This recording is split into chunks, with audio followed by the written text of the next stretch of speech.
Малын гоц халдвар шүлгийн өвчний тохиолдол хөрс зэрэгэлдээ аймаг сумдуудад гарсантай холбоотойгоор Монгол Улсын засгийн газрын тогтоол шүлгийн өвчнөдөө тэмцэх стратегийн төлөвлөгөөг баримтлан халдвараас өрсөлдөн сэргийлэх вакцинжуулалтын ажлыг 7 хоногийн хугацаанд хэрэгжүүлэхээр болжээ. Мал эмнэлгийн ерөнхий газрын даргын 2021 оны 11-р сарын 25-ны өдрийн тушаалаар шүлгийн өвчнөөс өрсөлдөн сэргийлэх яаралтай дархлаажуулалтанд хамруулах зорилгоор Улаанбаатар хотоос Орхон аймагт 73 мянган тонн вакциныг татан авч ирсэн байна. Одоогийн байдлаар шүлгийн өвчин бүртгэгдсэн болохоор Булган аймгийн Бугат сум, Сэлэнгийн аймгийн Баруун Бөөрөн сумд бүртгэгдсэнтэй холбоотойгоор аймгийн хэмжээнд шүлгийн өвчнөөс өрсөлдөн сэргийлэх 72.3 тонн буюу 144.6 литр вакциныг татан авалт хийсэн байгаа.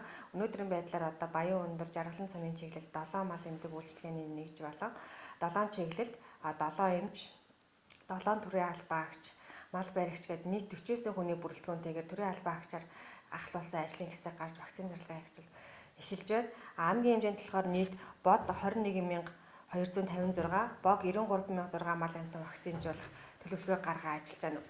Вакцинжуулалтын ажиллагаа нь 12 сарын 1-ээс 7-ны хооронд мал тоолохтой уялдуулан 7 хоног хийхээр эрчимтэй үед ажлыг зохион байгуулан ажиллаж байна.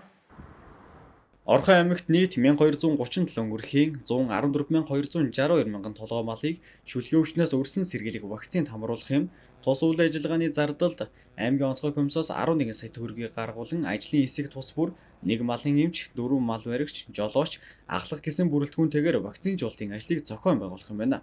Яаралтай вакцинжуулалтын ажилд аймгийн мал эмнэлгийн газар, сумдуудын засаг даргын тамгын газар, бусад ажлын хэсэг хамтран ажиллахаар болжээ.